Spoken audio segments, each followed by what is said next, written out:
কিছুটা হলেও আসছে শরতের হিমের পরশ। বর্তমানে বাংলায় শরৎ আর হিমের পরশ আনে না, পরিবর্তে আনে গরম। গত কয়েক বছর ধরেই তীব্র তাপই বেশিরভাগ সময় এই মাসে সঙ্গী হচ্ছে আমবাঙালির।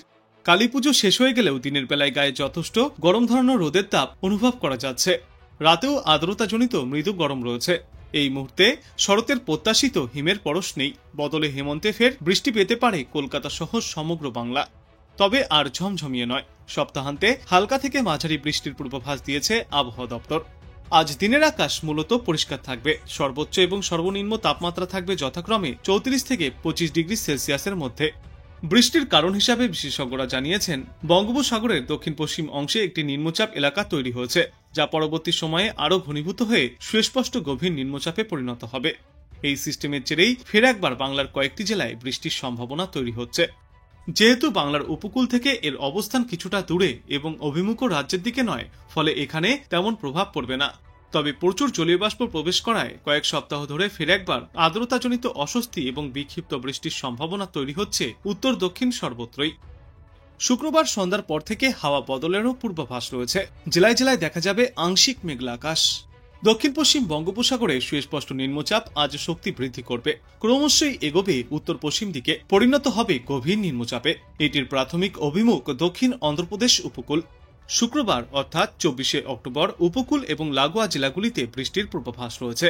উত্তর এবং দক্ষিণ 24 পরগনা, পূর্ব এবং পশ্চিম মেদিনীপুর সহ ঝাড়গ্রাম জেলাতে বজ্রবিদ্যুৎ সহ মাঝারি বৃষ্টি চলবে। শনিবার অর্থাৎ 25শে অক্টোবর বৃষ্টির পরিমাণ কিছুটা বাড়বে। শনিবার, রবিবার এবং সোমবার বৃষ্টির পূর্বাভাস রয়েছে গাঙ্গীয় বঙ্গের প্রায় সর্বত্রই। হালকা থেকে মাঝারি বৃষ্টিতে ভিজতে পারে কলকাতাও। সোমবার দক্ষিণবঙ্গের সব জেলাতেই বিক্ষিপ্তভাবে হালকা থেকে মাঝারি বৃষ্টির পূর্বাভাস। দক্ষিণবঙ্গের পাশাপাশি উত্তরবঙ্গেও এবার ফিরবে বৃষ্টি।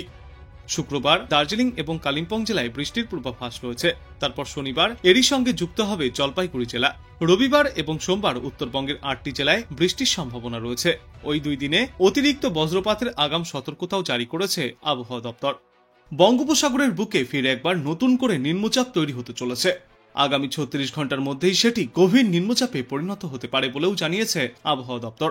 এর জেরেই বাংলার একাধিক প্রান্তেই বৃষ্টির পূর্বাভাস থাকছে। আলিপুর আবহাওয়া দপ্তর থেকে প্রকাশিত আগামী 7 দিনের পূর্বাভাসে বলা হয়েছে, এই 24 থেকে 26শে অক্টোবরের মধ্যে সমগ্র বাংলায় বৃষ্টিপাতের সম্ভাবনা রয়েছে। দক্ষিণবঙ্গে বৃষ্টির সম্ভাবনা উত্তরবঙ্গের তুলনায় বেশি। কলকাতাতেও বিক্ষিপ্ত বৃষ্টি চলবে। তবে এই সময়ে সবথেকে বেশি বৃষ্টির সম্ভাবনা থাকবে দক্ষিণ 24 পরগনা, উত্তর 24 পরগনা এবং পূর্ব মেদিনীপুর জেলায়। বৃষ্টির পরিমাণ নির্ভর করছে বঙ্গোপসাগরের নিম্নচাপ কতটা শক্তিশালী হবে তার উপর। তো সেদিকেই বর্তমানে নজর রাখছেন বিশেষজ্ঞরা। অন্যদিকে সম্ভাব্য ঘূর্ণিঝড়ের আশঙ্কায় উড়িষ্যা প্রশাসন ইতিমধ্যেই সতর্কতা জারি করেছে। উড়িষ্যার একাধিক জেলায় রেড অ্যালার্ট জারি করা হয়েছে। উপকূলবর্তী এলাকাগুলিতে ইতিমধ্যেই কমলা সতর্কতাও জারি করা হয়েছে। বিশেষজ্ঞরা জানিয়েছেন, আগামী সারা সপ্তাহ জুড়েই বজ্রবিদ্যুৎ সহ বৃষ্টিপাত এবং দমকা ঝড়ো হাওয়া বইতে পারে। শুক্রবার থেকেই উপকূলের জেলাগুলিতে বৃষ্টিপাত শুরু হবে। তারপর শনিবার থেকে এর প্রভাব আরও কিছুটা বাড়তে পারে। কলকাতাতেও ওই দিন রয়েছে বিক্ষিপ্ত বৃষ্টির পূর্বাভাস। দক্ষিণবঙ্গের 24 পরগনা, পূর্ব ও পশ্চিম মেদিনীপুর এবং ঝাড়গ্রাম জেলায় হালকা থেকে মাঝারি বৃষ্টিপাতের সম্ভাবনা রয়েছে। উত্তরবঙ্গের দার্জিলিং, কালিম্পং এবং জলপাইগুড়ির পার্বত্য অঞ্চলেও বজ্রবিদ্যুৎ সহ বৃষ্টির পূর্বাভাস দেওয়া হয়েছে। তবে আপাতত ভারী বৃষ্টির সম্ভাবনা নেই কোনো এলাকাতেই। উত্তরবঙ্গের দার্জিলিং, কালিম্পং এবং জলপাইগুড়িতে আগামী কয়েকদিনে কুয়াশা বৃদ্ধি পেতে পারে বলেও সতর্কতা জারি করেছে আবহাওয়া দপ্তর। আন্দামান সাগরে নতুন করে তৈরি হচ্ছে নিম্নচাপ। আবহাওয়া দপ্তরের সতর্কতায় বলা হয়েছে, সমুদ্র উত্তাল হওয়ার সম্ভাবনা। সমুদ্রে জোয়ার ও বাতাসের জন্য আন্দামান ও নিকোবর দ্বীপপুঞ্জ সংলগ্ন এলাকায় সাবধান থাকতে পরামর্শ দেওয়া হয়েছে। তবে এই নিম্নচাপের কোনো প্রভাব পড়বে না দক্ষিণবঙ্গ বা রাজ্যের অন্যত্র কোথাওই। সমগ্র বাংলাতেই আবহাওয়া মোটের ওপর রৌদ্র উজ্জ্বল শুষ্ক থাকবে। বর্ষার এই মৌসুম শেষ হওয়ার পর দক্ষিণবঙ্গে শুষ্ক বাতাস ও হালকা পশ্চিমী হাওয়ার প্রভাব দেখা দিচ্ছে।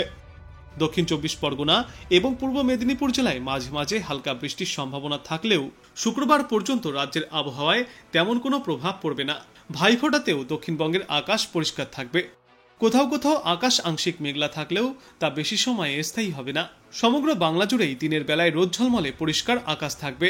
আর আর্দ্রতার কারণে কিছুটা অস্বস্তি বোধ হতে পারে দুপুরের দিকে। বিশেষজ্ঞরা জানিয়েছেন, আজ থেকে শুক্রবার পর্যন্ত কলকাতা সহ দক্ষিণবঙ্গের সর্বত্রই চড়া রোদ থাকবে। বাতাসে জলীয় বাষ্প থাকায় আর্দ্রতাজনিত অস্বস্তিও অনুভূত হবে, তবে তীব্র বা বিরক্তিকর পরিস্থিতি তৈরি হবে না। 25শে অক্টোবর থেকে দক্ষিণবঙ্গে ফের একবার হালকা বৃষ্টির সম্ভাবনা তৈরি হচ্ছে। উপকূলবর্তী জেলাগুলিতে শনি থেকেই হালকা বৃষ্টিপাত শুরু হবে। রবিবারও আবহাওয়া অনুরূপ থাকতে পারে। দিনের বেলায় মেঘ কেটে গিয়ে বেশিরভাগ সময়ই রৌদ্র উজ্জ্বল আবহাওয়া থাকবে। 23শে অক্টোবর পর্যন্ত আন্দামান ও নিকোবর দ্বীপপুঞ্জ সংলগ্ন এলাকায় সমুদ্র আরও বেশি উত্তাল থাকবে। বাতাসের গতি থাকবে ঘন্টায় সর্বোচ্চ 35 থেকে 45 কিলোমিটার পর্যন্ত। তাই এই সময়ে ওই সমস্ত এলাকায় মৎস্যজীবীদেরকে যাওয়ার ওপর নিষেধাজ্ঞা জারি করা হয়েছে।